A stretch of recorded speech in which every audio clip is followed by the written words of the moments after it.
Live അപ്ഡേറ്റുകളിലേക്ക് പോവാം. ഇന്നലെ നമ്മൾ പ്രോമോയിൽ കണ്ട ഒരു എവിക്ഷൻ റിലേറ്റഡ് സംഭവങ്ങളാണ് ഇപ്പൊ ലൈവിനകത്ത് കാണിച്ചത്. എവിക്റ്റ് ആയിരിക്കുന്നത് നൂറയാണ് ഈ 99ാമത്തെ ദിവസം ഫിനാലെ വേദിയിൽ പ്രവേശിക്കാൻ കഴിയാതെ എവിക്റ്റ് ആയിരിക്കുന്നത്.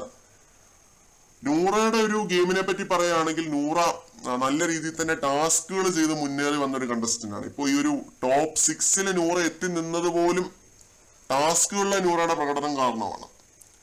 പിന്നെ ടാസ്കുകളിലെ പ്രകടനം മാത്രമല്ലല്ലോ ബിഗ് ബോസ് എന്ന് പറയുന്ന ഒരു ഷോ, അതിനൊരു എലമെന്റ് വേണം.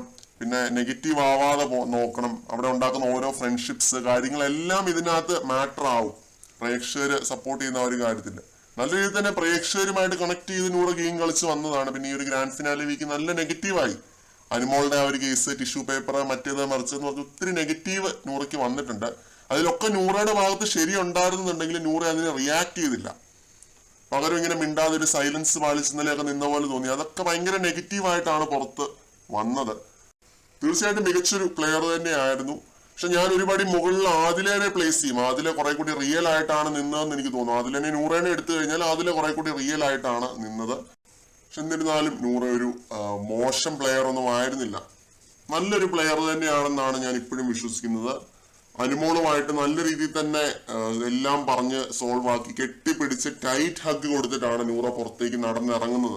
അപ്പൊ അത് തന്നെ നമുക്ക് മനസ്സിലാവും എല്ലാം ഞാൻ ഇവിടെ വെച്ച് അവസാനിപ്പിച്ചിട്ടാണ് പോകുന്നതെന്ന് നൂറ പറയുന്നുണ്ട്. പിന്നെ അക്ബറിനെയും അനീഷിനെയും ഒക്കെ കെട്ടിപ്പിടിക്കുന്നത്. അനീഷ് പറയുന്നത് എന്റെ പെങ്ങളാണ്, എന്റെ അനിയത്തിയാണ്, സിസ്റ്റർ ആണെന്നാണ് പറയുന്നത്.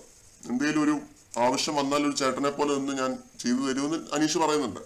ഷാനവാസിനെ കെട്ടിപ്പിടിക്കുന്നു. അപ്പോൾ അങ്ങനെയായിരുന്നു നൂറയുടെ എവിക്ഷൻ. ഇത് പണിപ്പുരെ പോയി ആ പസിൽസിന്റെ പീസസ് എടുത്തുകൊണ്ട് വന്ന് അസംബിൾ ചെയ്യണം. അങ്ങനെയായിരുന്നു ഈ ഒരു ടാസ്ക്. അത് നൂറയുടെ മാത്രമാണ് ആവാതിരുന്നത്, ബാക്കിയുള്ള എല്ലാവരുടെയും ആയി. അപ്പോൾ നൂറയാണ് എവിക്റ്റ് ആയിരിക്കുന്നത്. ഇനി ടോപ്പ് 5 കണ്ടസ്റ്റൻസ് എന്ന് പറഞ്ഞു കഴിഞ്ഞാൽ നെവിന്, അക്ബർ, ഷാനവാസ്, അനുമോള്, അനീഷ്, ഇങ്ങനെയാണ് ടോപ്പ് 5 വന്നിരിക്കുന്നത്.